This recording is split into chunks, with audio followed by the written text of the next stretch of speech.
When it comes to dating, what do women really find attractive, and what's just a myth?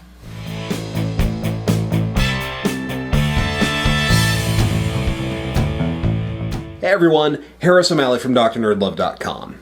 So, last week a Twitter user posted about actor Michael B. Jordan, claiming that he was a 5'9" grown man living with his parents who openly loved anime, and that this ran contrary to what women found attractive in men. Now, the tweet went viral. In fact, so viral that it caught Michael B. Jordan's attention. And when I finally saw it, I'm, of course, the king of overthinking, so naturally I went off on a bit of a rant about it. But, regardless of factual issues, like the fact that Michael B. Jordan is actually 6 feet tall, this tweet was a great example of a lot of myths that men believe about what women find attractive in men. Myths that, honestly, are usually wrong. In fact, the belief in these myths is a real source of anxiety and stress and a cause of depression for men who believe that they don't measure up to these ideas of what it means to be a real man, much like what I said in my previous episode about toxic masculinity. So, gentlemen, let's bust a few myths and talk a little bit about what women actually find attractive.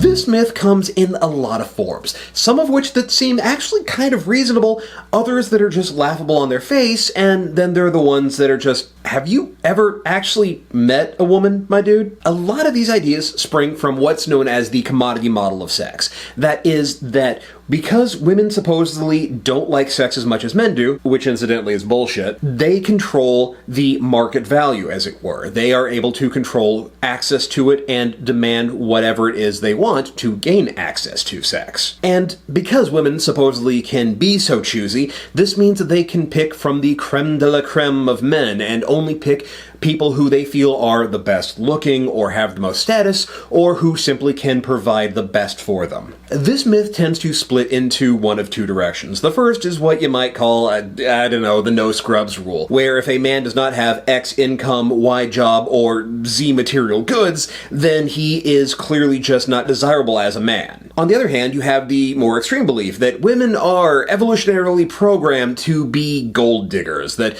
women are instinctively hypergamous, always looking to trade up to the next best version of whatever they can get. Moving up the social ladder, going for the richer, the better looking, the more socially successful, until they finally reach the pinnacle of Bill Gates, I guess. Jeff Bezos, the last of the red hot lovers. And just to put it out there before anybody else does, yeah, we all know about 50 Shades of Grey and every other romance novel about someone who's fallen in love with a lord or a billionaire or whatnot. Here's the thing, these are fantasy.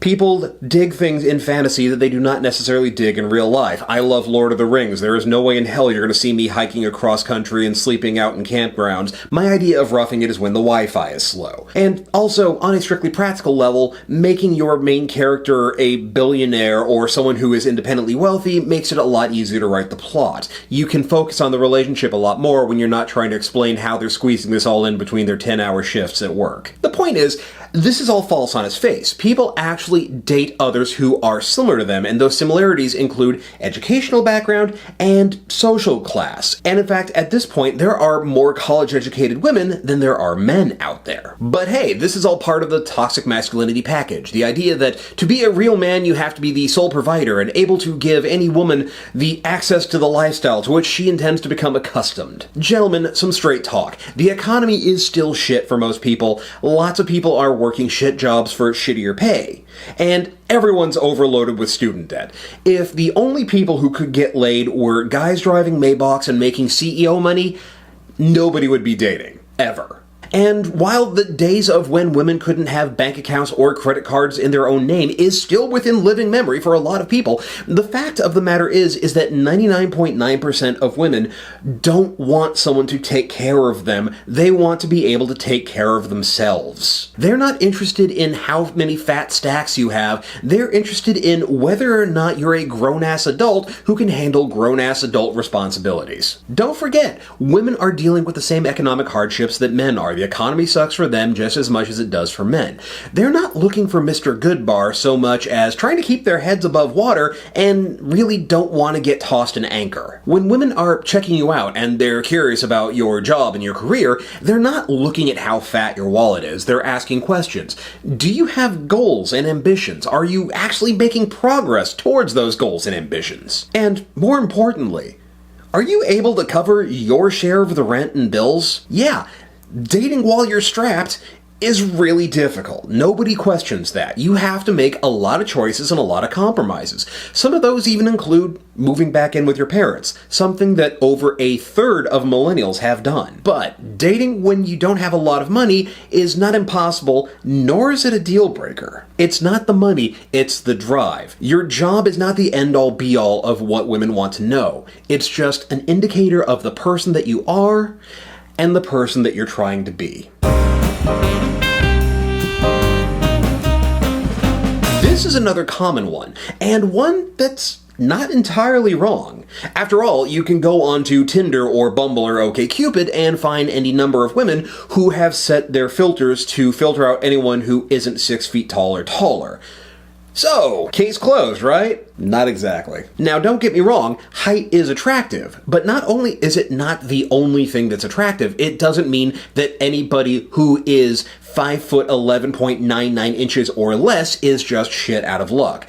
After all, the internet's boyfriend, Oscar Isaac, is only 5'9". So, for that matter, is John Boyega and Robert Downey Jr. and Jeremy Renner. And while, yes, that's the average height for some men, Daniel Radcliffe is only 5'5", and nobody's threatening to kick him out of bed either. Yeah, there are some women who will never date a guy who's under 6 feet. There are women who want men who tower over them. There are also guys who think anything less than 36D is just too small, or that anything over 105 pounds is grotesquely overweight. Standards can be as arbitrary and as exclusionary as any individual wants. Funny thing is, though, when someone's attracted to you, things like not necessarily being 6 feet tall suddenly matter a lot less. And that's because women don't date numbers on a spreadsheet, they date the holistic person, the whole being. You may not be as tall as other dudes, but when you have that factor that just drives them wild, there is so much about you that's awesome that they love that they don't care. Now, what will disqualify a lot of shorter guys is their attitude about height. If you're the kind of guy who gets really pissy when his partner wears heels, you're going to have a much harder time dating than someone who is just confident in their own skin. Let's be real. Your height is your height and you can't do anything about it. You're much better off to focus on your charm, your personality, and your presence. You would be amazed at how much somebody's personality can fill a room, even if their stature can't. If there is anything that really annoys me, it's the ongoing myth that nerds are the put-upon, socially deprived, sexless victims of society. Gentlemen, let's be real. The line between jock and nerd disappeared 20 years ago. Geek culture is pop culture. The top grossing movies of all time are geek movies. Green Arrow, of all characters, has a TV show, and everybody plays video games. And yet, I still get letters from guys who think that loving comics, or anime, or video games, or other geeky things means that women will never be into them. And guys, first of all, have you seen the number of women who are into anime? Just go to any convention or see who's browsing the manga section at Barnes & Noble. Women have been on the bleeding edge of genre fandom since pretty much forever. Here's the real reason why your fandom is the problem. It's because it's the only thing you have going. Don't get me wrong. Passion is great. Loving the things that you love is awesome, and it is an attractive quality. But when it is the only thing that you have, it gets really tedious really quickly. And this isn't just a geek thing. The guy who cares only about sports to the exclusion of almost everything else is as boring and has as hard of a time dating as the guy whose apartment looks like Think Geek exploded all over it. The issue isn't what you're into, it's how much of your life it takes up. One of the keys to living an attractive lifestyle and attracting more people into your life is to be a well-rounded, well-developed person with lots lots of diverse interests. It's awesome that you love your geeky shit. I have an Arashikage ninja tattoo. But what else do you do? Don't get me wrong, I'm not saying dial back on being a nerd. What I am saying is add to it. Have more in your life than just what you consume. Also, gentlemen, a quick suggestion. Curate your collection where you live. I'm not saying get rid of all your geeky stuff, but what I am saying is be discerning about it. Think museum, not Hot Topic shelf. Get the scrolls off your wall and put framed art up instead. There are any number of resources out there for examples of how to incorporate your geekiness into your life in a way that's attractive and appealing and doesn't look like you've just had a Kinokuniya explode. Putting some care in how your place reflects who you are as a person can be what makes the difference between having a bachelor pad and a fortress of solitude. This is a topic I have kicked around on my site a lot, but the idea that women love assholes is a classic example of a series of fallacies leading men into believing steaming piles of bullshit. One example of this myth is the idea that men who rank higher in what is known as the Dark Triad, which, oddly enough, isn't what Calamity Ganon was after in the Breath of the Wild, are inherently more attractive to women. There have been a number of studies about this, including studies that show that men who rank higher for Machiavellianism, psychopathy, and narcissism were more attractive to women in photos. However, that appeal disappeared pretty much instantly when they took those men, put them into the same clothes and same general hairstyle as other men who didn't rank as highly. Turns out, guys who rank highly in the Dark Triad put a lot more effort into their presentation than the guys who don't. There's also the idea that men who rank higher in the Dark Triad have more initial success in relationships, both platonic and sexual. In reality, however, that success disappears rather spectacularly. See, it's not that they're more attractive or appealing on any real level, it's that they're manipulative as shit. And frankly, people get tired of their abuse and manipulation extremely quickly. Their shtick works for a hot minute until it backfires horribly on them. There's a reason why the people who rank high in the Dark Triad who have a lot of initial success in, say, business, tend to leave under, shall we say, a dark cloud. And just as importantly, a lot of these assholes and bad boys have arrogance and aggression, which can be mistaken for confidence, if you squint. But more to the point, the reason why a lot of them have more success is because they actually approached people. The reason why the asshole often gets the date while the nice guy with a capital N, capital G is left sitting alone is because the asshole actually made his move, as opposed to sitting around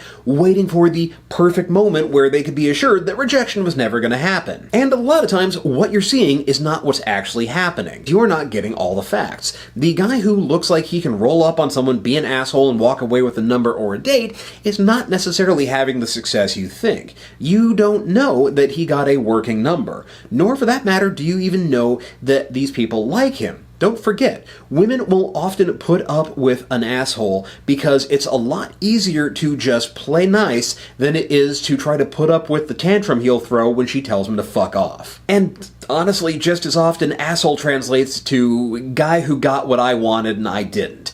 It is really easy to call someone an asshole because you don't know anything about them, but they kind of look like the jock who beat you up in high school, and more importantly, they got the date and you didn't. And this is before we even get into bullshit like the alpha-beta male divide, which even the man who coined the term says is a mistake and doesn't actually exist. In reality, the better predictor of both sexual and relationship success is kindness and altruism. Turns out, being a good guy, not a nice guy, a good guy, is a better strategy for success, both in the short term and the long term. The last one I want to talk with you about is the idea that you have to look a particular way in order to be considered attractive. This tends to come bundled with not being tall enough in the ways that you can fail at being a man. After all, the ideal of being a man is to be a brick shithouse with teeth like chiclets and abs like whoa and a butt like rock. In fact, this is actually something that comes up during the movie Fight Club. I felt sorry for guys packed into gyms, trying to look like how Calvin Klein or Tommy Hilfiger said they should. That what a man looks like? Self-improvement is masturbation. Now, for those of you who are about to point out the irony of Ed Norton saying this to Brad fucking Pitt, that's kind of the point of the movie. And don't forget, nobody can see Tyler Durden. When Marla is having crazy rodeo sex, she's having it with Ed Norton's body, doughy and fleshy as it is. It's not that he has this porno-perfect body, it's that she's into his intensity and his personality. She wants to fuck his brain as much as she wants to fuck him. And that's honestly how most women are. You see a lot of guys going on about how women expect men to look a certain way, but they're only ever hearing about it from other men. In fact, if you're basing your idea of what a man is from TV or movies or advertising or pop culture, you're following other men's ideas of what women want, which can sometimes be night and day different. And let's be honest, a lot of men don't get what women actually find attractive. Yeah, women do like looking at Chris Evans or Michael B. Jordan, but they also like a wide, diverse range of other faces and body types. I mean, it's kind of hard to have missed the whole dad bod phenomena of the last couple of years. Or for that matter, looking at the difference between men on the cover of men's magazines and on the cover of women's magazines. The truth is, yeah, women like to look at hot dudes, just as men like to look at hot women. But that doesn't mean that that's the only type that they're interested in, or that you have to look like that in order to be appealing. There are women who prefer fluffy Andy Dwyer to ripped Star-Lord. There are women who prefer Newt Gazler to Raleigh Beckham. Donald Glover has a fandom that thinks he's hot as hell, despite the fact that he does not look like a superhero. And for many women, personality will always trump looks. Looks are great, but asshole undercuts everything. You don't have to take my word for it. You can see what women said themselves in threads on my Twitter feed and on my Facebook page. I've included links to both in the show notes, so go check them out. The fact of the matter is, these myths are harmful to men. Far too many guys believe that dating is just impossible for them and forever off the table because they do not measure up to, frankly, bullshit ideas of what is attractive. You need to worry less about your lower third or hunter's eyes or your height or your wallet and worry more about growing and improving as a person. The sooner that you can recognize these myths for the hokum that they are, the sooner that you can progress and the more social success you can have. Hey, thanks for checking out the latest video. So I know a lot of you have a lot of questions and interest in texting, and I have a great product about that coming out very soon, and I want to make sure that I've got your questions. So if you have questions about texting and you want to see a video about it, send them to me, leave them in the comments below, and if you have a short dating question or another topic you'd like to hear about, hit me up. Again, put them in the comments below, or send it to me at doc@drnerdlove.com with "for YouTube" in the subject matter. And by the way, the week this goes up, I'm going to be at Emerald City Comic Con in table MM1 in Artist Alley. Come by, say hello. And when you do, that'd be a great time to maybe get a copy of one of my books, like New Game Plus, The Geek's Guide to Love, Sex, and Dating. And if you can't make it to the con, don't worry. I've got links to buy them in the show notes below, so check them out. And if you do me a favor, share a review on Amazon and Goodreads. It's a huge help. If you're digging the videos, you know what to do. Hit that thumbs up button. If you're really finding that the videos are helpful, if you really like the channel and you want to support it, consider becoming a patron at patreon.com/drnerdlove. Even $1 a month is a huge help. Meanwhile, find me on Twitter at @drnerdlove. Join the Facebook page at facebook.com/drnerdlove. And as always, hit that logo to subscribe, check out my other videos, and I will be back with you next time with more about love, sex, and dating. Later.